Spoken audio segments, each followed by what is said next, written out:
Hi, nice to get back to all of you. Well, during the lockdown and another Sunday, it's nice to just rest at home and get to know what God is doing.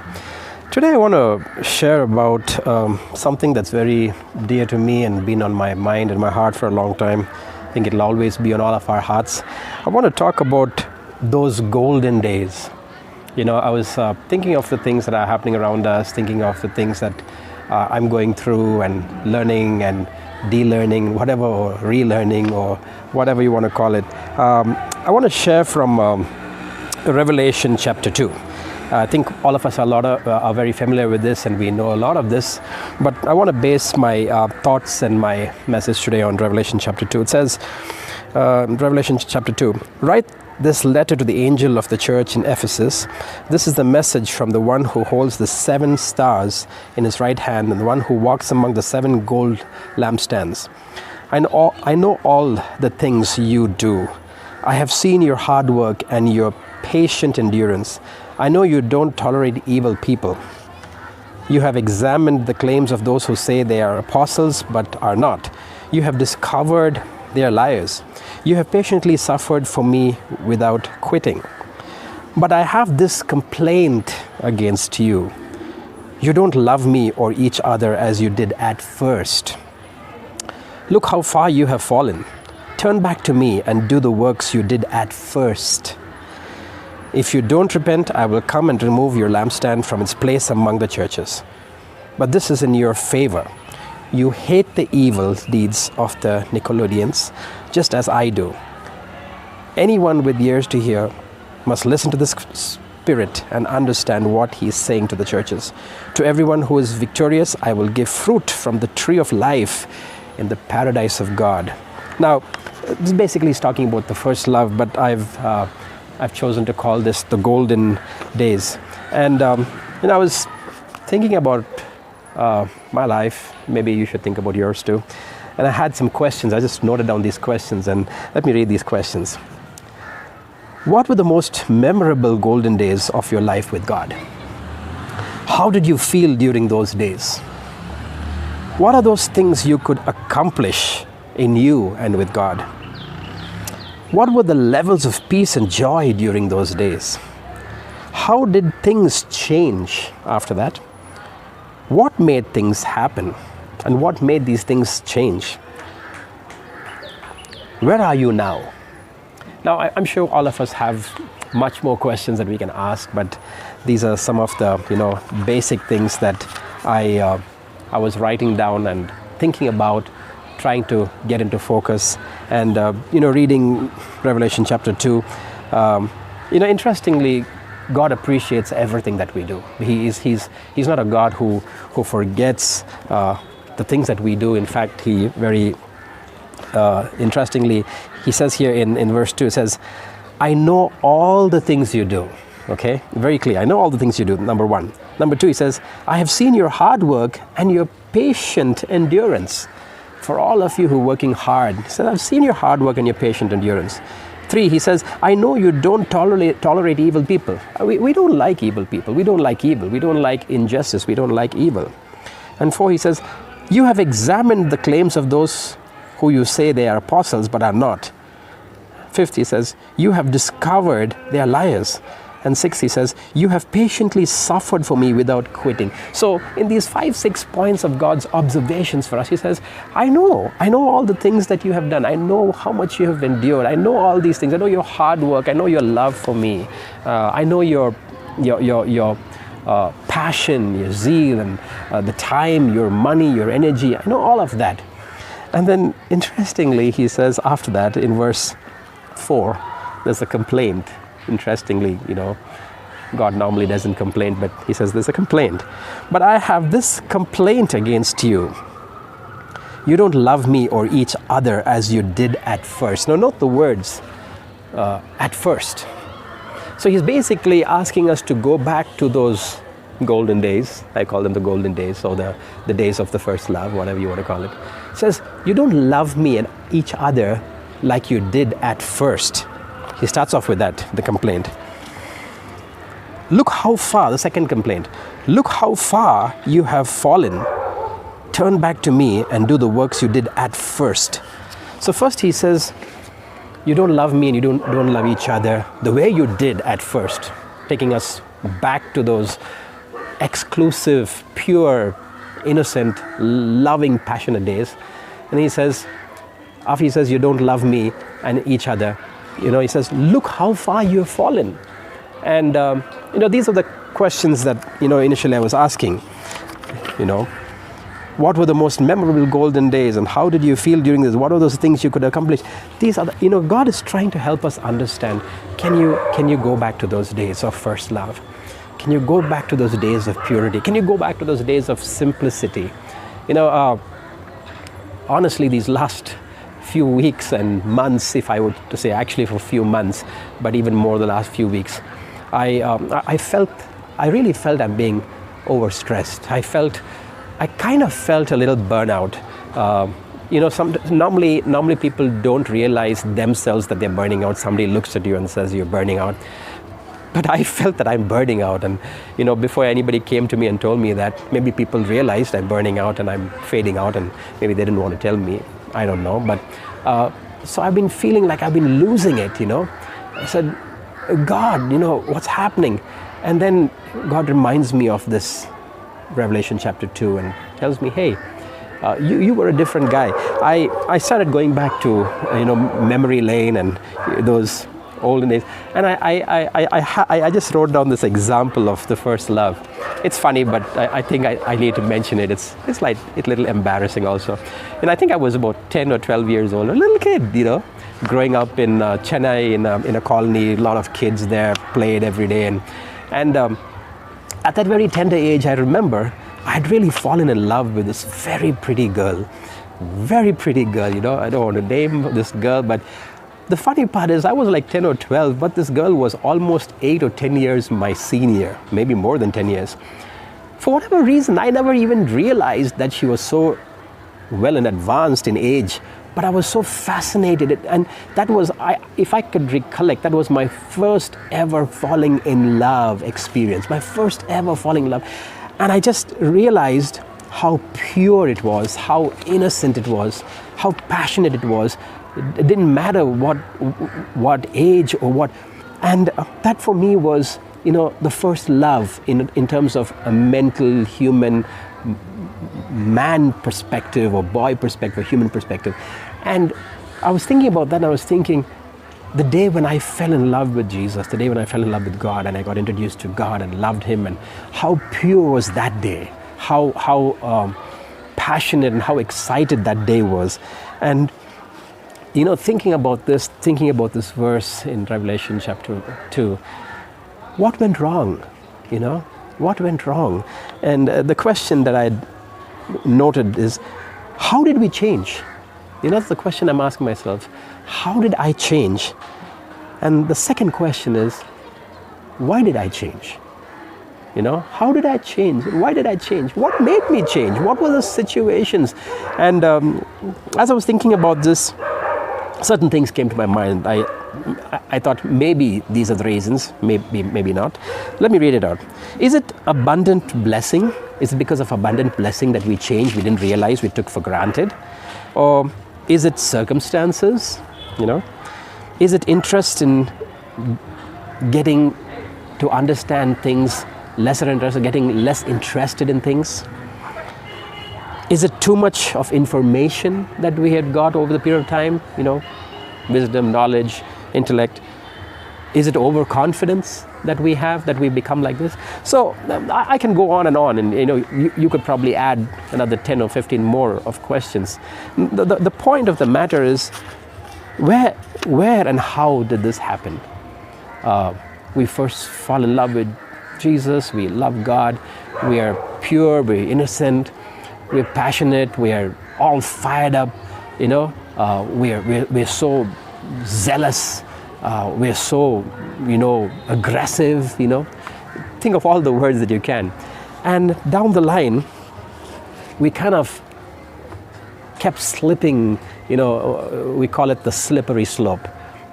Some people say backsliding, It doesn't matter, whatever terminology. But the fact of the matter is, where are we right now? And how did we get to this point of lost nature, of lostness, of total vague understanding, or this, as God says in the second complaint, look how far have you gone. First he says, you have lost the first love that you had at first. And then he says, look how far you've gone. And I'm asking myself, today, I'm asking myself, how far have I gone? How far on a scale of 1 to 10 with my love and relationship, my respect, my honor with God and myself? How far have I gone? 1 being the least, 10 being the most. Am I at 10? Am I at 9, 8, 7? Where am I? And I want us to ask ourselves this question. Maybe you're thinking, I'm close with God. That's good. That's fine. But I think we need to truly answer some questions. Our love relationship with Jesus, our intimacy with Jesus, that kind of compassion and that grid that we had, that bonding that we had, that solution. What was that solution that bound us with God? What was that ingredient? What was the masala that was really working, making life tasty? And we need to be honest with ourselves. With all the technology we have right now, with all job and salary and income and education and friends and family, and with all of these great things, where do we stand? When I introspect and look back, I personally feel I was much more closer with God without technology, without gadgets, without all these superior instruments and all these lovely things we have right now, great things, nothing wrong about them. But in the simplicity of what I was and how I was, in the most non-professional circumstances, I was the most closest with God. That's what I got to understand as I was thinking about this. I was passionately in love with Jesus. I remember when I was a kid, a teenager, getting to know Jesus and go and share Jesus with people. And there was not a day where I didn't share the love of God with people. There was not a day I never challenged people about Jesus' love and His power and looking at my life for the last many months or many years, even if I want to call it. How many times did I go and challenge people with God's love? And how many times did I go and really be that passionate person like God asked me in the first days, in the golden days? And so I'm kind of trying to rewind back. I think it's going to be very difficult after experiencing all different things in life and having to give up certain things and not have certain things or not spend time with certain things. I think it's going to be a challenge. And I'm not saying that we have to give up anything. That's not what I'm saying. I don't think God is worried or bothered about us giving up anything. That's not going to make any sense or difference to God. But I think what we have to give up is that heart that is connected with other things. What we have to consider is that heart that is concentrating on other things.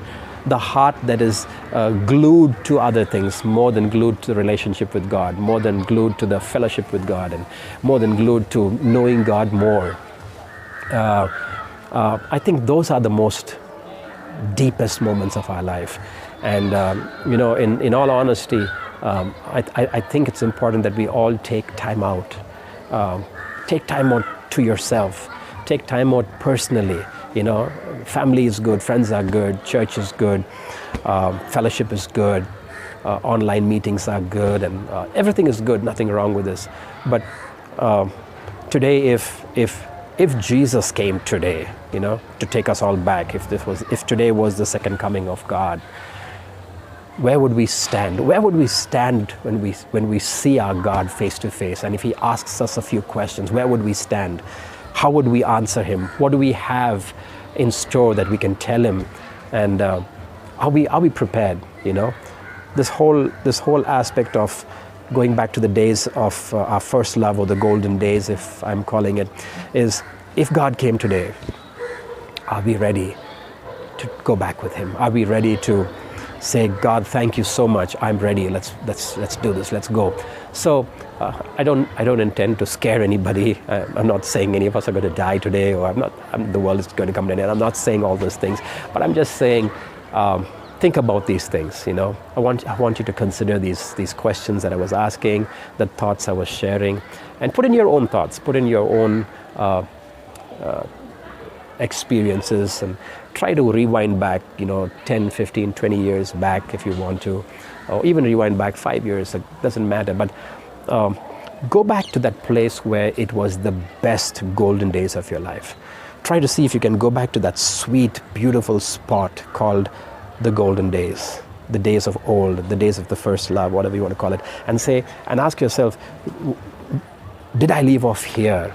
Did from here, where did things change? So it's getting back to that sweet spot, getting back to that beautiful spot, getting back to that intimate spot.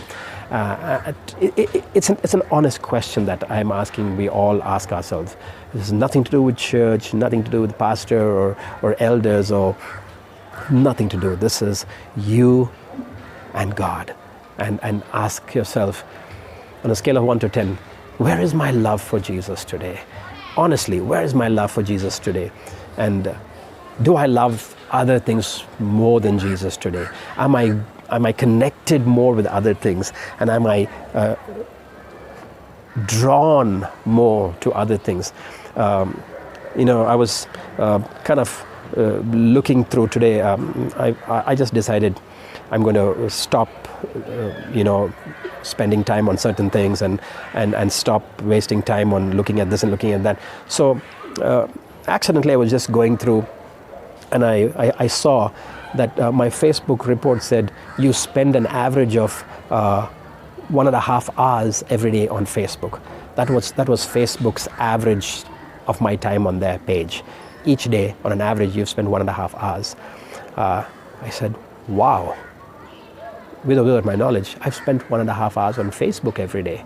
And I was asking myself, do I spend that much of time with myself every day? Forget about spending that time with God.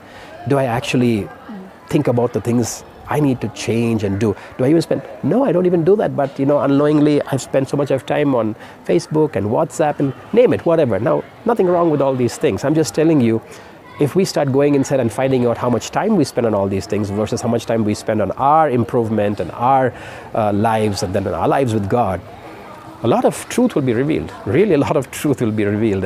And it's just to introspect and retrospect and rewind back, consider a lot of things. So, again, nothing bad or nothing harmful, but I'm just helping us to understand. Think about these things. Think about, where did you last leave it?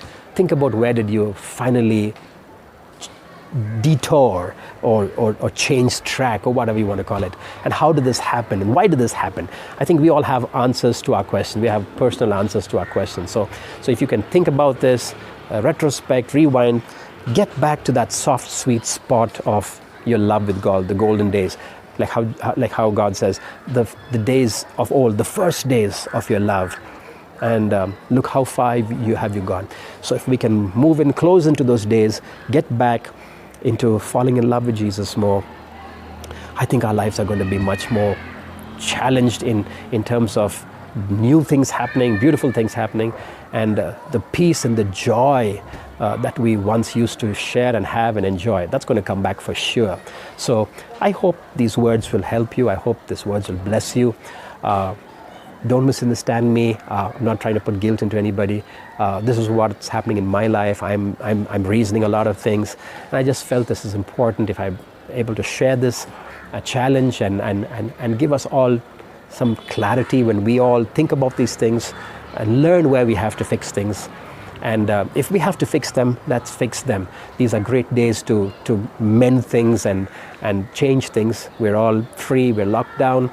And we could change a lot of things and we can mend things. But